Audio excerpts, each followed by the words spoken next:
This feels familiar. So, after doing Clidastes a few weeks ago and talking about some of the taxonomic troubles it had, I thought, well, I can't leave it there, can I? I've got to do a video. I've got to do a sup with, that video, that series that I started ages ago and haven't done an installment with. But hey, we're going to do a Clidastes sup with video, so sup with Clidastes. Very long intro, so let's do a brief rundown of what Clidastes is. So, Clidastes, Clidastes is a medium-sized mosasaur, about 4 to 6 meters in length. It's known from the Americas. It used to be known from a global distribution, but as recently it's been shown that only the American specimens are possibly Clidastes. It lived from possibly as early as the Turonian up to the Campanian, so a wide margin of time range. And it's named after structures on its vertebrae that allow the vertebrae to lock together, making the backbone very stiff, and this helps it with fast-moving swimming. And it went after the fastest swimming things in the ocean, fish, squid, all that, It was a very hungry mosasaur, had to be very quick.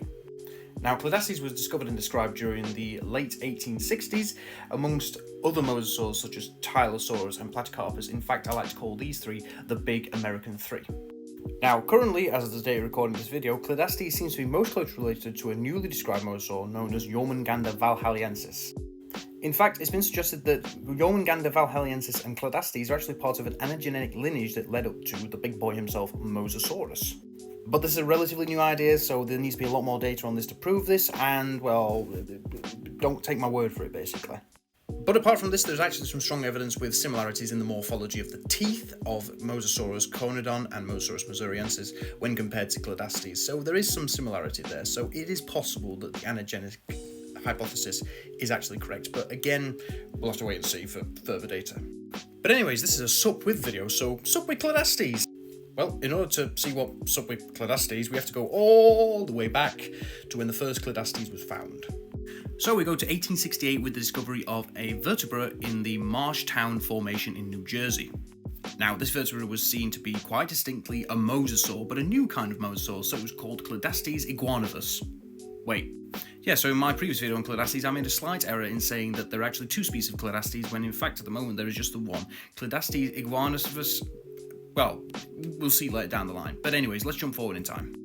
1869, we go over to Alabama. Yes, we know, Alabama. But from the Moorville chalk deposits, we actually have the holotype specimen, this juvenile specimen of Clidastes propython that has been excavated and described, and this would later become the type species of Clidastes. This animal lived from possibly as early as the Turonian to the Campanian. So far we have a complete skeleton versus a single vertebra. You can see how this is going to go wrong. Well, real fun starts here.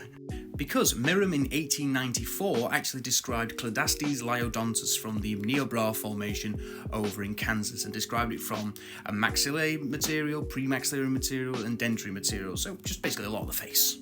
Now, not much would happen with this specimen until around 1898 when Wilston actually mentioned it and translated the description of this particular species, but that was it. Until Munich, World War II. This specimen was stored over there. And, we all know what happened, but basically the specimen was destroyed. Yep, just like Spinosaurus. But then again, I'm a bit biased and I think mosasaurs are cooler than Spinosaurus. Ha! And there we go, half the audience is gone. See you later, guys. Oh, that was bad. But anyways, we're going to jump forward in time, but stay in Kansas with 1918 with the discovery of additional material of Clidastes by the legendary man himself, Charles Sternberg, and his son was there. Yeah. But this discovery actually further cemented the idea that Clidastes had really interesting vertebrae for a mosasaur, and the vertebrae would have helped this animal with very fast swimming. Now, obviously, apart from, Clidastes lyodontus being boomed in World War II, nothing really much with Clidastes happened. I mean, you do have the 20th century notion of, hey, it looks like Clidastes, let's lump it into Clidastes, and a lot of species got lumped into Clidastes, which complicates the issues. But luckily, we jumped to Russell 1967, the Mosasaur Bible itself. This one actually cleared up a lot of issues with Clidastes species, lumped a load of fragmentary material into Clidastes propython, and also helped clarify Clidastes lyodontus. However, the description actually showed that it differentiated from propython in one single character, and it seems to be stratigraphically older. That's the only things that are separating Clidastes lyodontus from Clidastes propython, which is pretty weak, but this is just snowballing to the real issues. Now, 1975, with Shannon 1975, we have the description or the noting of an undescribed species of Clidastes from the Moorville Chalk in Alabama. So yeah, same place as Clidastes liodontus. And if you are seeing the problem before I have spoken about it, then you got very smart. And a new Clidastes was named Clidastes liodontus moorvillensis. Wait, what? Yeah, using subspecies in paleontology is extremely rare and usually isn't encouraged because to differentiate a subspecies from another subspecies based on morphological material is extremely hard, very hard, which is why we don't use the subspecies concept, particularly in Mesozoic animals. I mean, you'd have Tyrannosaurus rex. Sorry, I got carried away there. Anyway, let's get back to it. Now, Shannon noted slight differences between Clidastes liodontus moorvillensis with other Clidastes liodontus, however, also suggesting there's an intermediate between liodontus and propython. So there's some differences between liodontus, but then there's enough similarities between it to also suggest it might be intermediate between propython? You can see where it's getting confusing. Now we're going to bring back our old friend Clidastes iguanodus because right in 1987 rendered it non-diagnostic. Yeah, that single vertebra, non-diagnostic. And in 1992 with Kieran 1992, this was further hampered when Clidastes iguanodus was rendered Numendubium, which I mistakenly said was a valid species in the Clidastes video, but I'm correcting it here and now, it's not valid, but Clidastes still needs to be valid, so in that same paper, Clidastes propython was made the new type of Clidastes. Now this is where it starts to get really interesting, but not in a very good way. So, Bell 1993, which was actually a landmark unpublished dissertation. If you haven't read it, please go and read it. It's really cool. But Bell noted that Clidastes liodontus moorvillensis is now upgraded to Clidastes moorvillensis, so now we have 3 species of Clidastes walking around. Well, swimming around. And Clidastes moorvillensis was distinguished from liodontus and propython in aspects of the dentition and the skull shape. But then in that same dissertation also noted that Clidastes liodontus was either made up of multiple species or was highly variable, and that is not a good status to have for a species in paleontology. What it should be noted as well is that because this is an unpublished dissertation, the description and diagnoses of Clidastes moorvillensis is informal and is not really that strong. Because it hasn't gone through peer review, this essentially means that diagnosis and description is a bit, it's in that grey area. It's, should we be using it? Should we not? Oh dear. So, you can see now that Clidastes is in a pretty dire situation at the moment.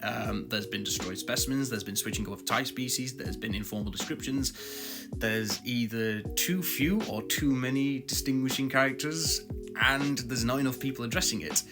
So Clidastes was in a very weird situation up until a certain point in time. And that certain point in time was Lively 2018, which was a whole sorting out of Clidastes. So Lively essentially just went through Clidastes liodontus and moorvillensis and pointed out all the issues with these taxa and just basically said, hey, Clidastes propython is probably the only valid species of Clidastes. Clidastes liodontus was noted to not really have any descriptive or detailed stratigraphic clarity. Specimens were all over the place in how many characters they actually shared or didn't share with propython, and therefore specimens that shared more features with propython were lumped into propython. And whilst it's proposed that a neotype possibly could be erected, the problem is that you're going to be using an original description of a specimen which was not figured in the original description and try to basically make up a new type specimen for that species. So it was a very hard situation to justify. Moorvillensis seemed to have similar problems with liodontus. I mean, the main one was the characters seemed to be all over the place and they seemed to be variable and unstable, but mainly the lack of a formal description was keeping this thing from being stable within Clidastes.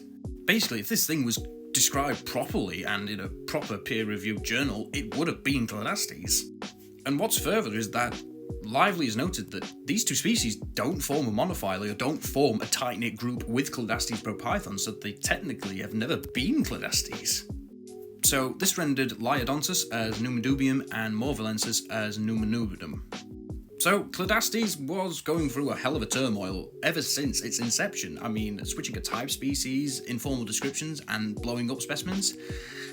It's not been good for you, has it? But anyways, hope you enjoyed this video. See you later. Ta-da!